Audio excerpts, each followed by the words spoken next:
Welcome to Mindful Stress Reduction. We're going to be looking at grounding the mind. So we're going to do a little bit of theory as to what this means and why it works. And then we're also going to look at how we could practice this on our own. Unfortunately, we don't have enough time to actually do the practice here. Now, the mind, they estimate that we think between 60 to 70 thoughts per day, which is enough to fill quite a large book. And they also say that about 3/4 of those thoughts have a negative bias to them. Sometimes a recent study indicated that 47% of the time, this is done by Harvard, that our thoughts, we're unaware of our thoughts. So we can be building up these emotions and we don't even realize it if we're not aware of them. And that's really what mindfulness is bringing awareness, a different quality of awareness and a different way of thinking. So when we feel that we're getting angry, we'll just use that in the example, and then what we do is we bring an attention to that as that's caring. So rather than getting angry at ourselves for getting angry, we can redirect our attention to safe locations in the body. So the feet, the hands, and the tongue, these are all safe locations to put more of the attention on. And what will happen is over time that will weaken these emotional loops that are going on. So when we look at the brain has this real estate, we'll call it, area, and we can see that this here is a foot. And we can see how much area that in the brain that the foot takes. So if we think about a toddler, I guess that's why they're called toddlers, because it takes quite a long time before we can actually get enough function in there that we can balance.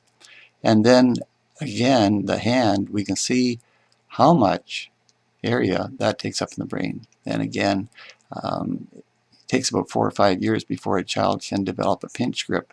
So it does take a lot of brain development.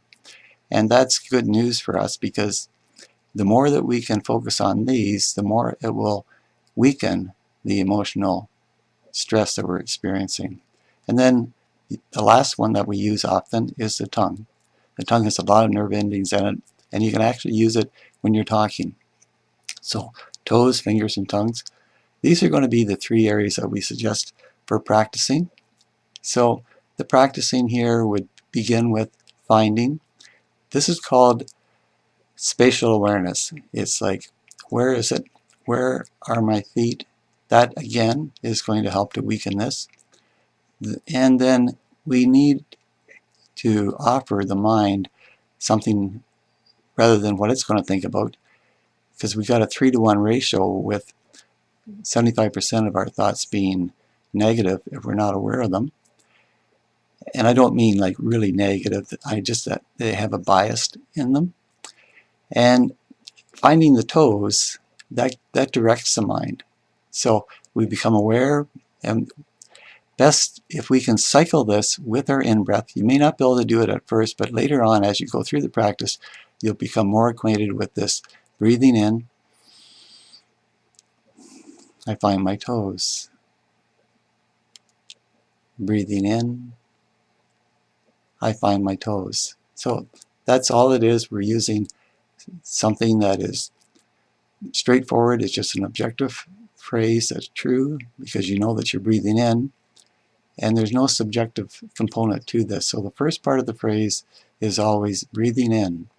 Now the next step, and this could be like one breath away, is breathing in, I flex my toes. Breathing in, I flex my toes. Breathing in, I flex my toes. And then the stronger the emotion is, the stronger we can flex our toes. So we can use it proportionally to the strength of the emotion, to the strength of the anger.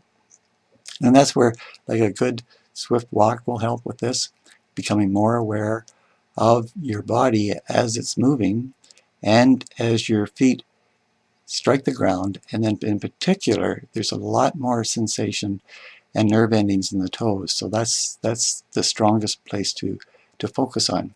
And again, this will take some practice. It'll probably take a couple weeks of practicing this for it to start to be established as a safe alternative to, we'll say, over anger or anxiety. Now, the next stage is, again, this is the feeling part of it, and this is more subtle. So it's good not to expect that you're going to be able to feel a lot, the first few times that you do this practice, but again, it always starts with breathing in. So by now you might be more aware of the in-breath, and so you just complement that with breathing in, I feel my toes. Breathing in, I feel my toes. And so the next stage we go to is to the fingers. So finding the fingers again with an objective phrase, breathing in, I find my fingers. Breathing in, I find my fingers. And then to flexing, breathing in, I flex my fingers. Breathing in, I flex my fingers. And again, this can be proportional to the amount of anxiety or anger that is present. And we can use this very nicely when we're driving the car. If we're feeling a bit anxious, we're upset, we can just grip the steering wheel a little bit tighter and just be mindful that we're doing it and feeling those sensations. Then there again, we have another opportunity to break up these stress loops and redirect our attention to a caring and safe place in our body. And then last is the feeling. Breathing in, I feel my fingers. Breathing in, I feel my fingers. So next we'll move to the tongue again with the spatial awareness. Where is my tongue in my mouth? Again, it's helping again to redirect this to a safe place in our body. And it's always available to us. So breathing in, I find my tongue. And so we just find wherever the tongue is in the mouth, that's fine. We just let it be there. The next stage would be flexing. So again, breathing in, I flex my tongue. And here we move the tongue up behind the teeth to the roof of the mouth. And again, it's proportional to the strength of the emotion that is happening. And then gently, again, breathing in, I flex my tongue.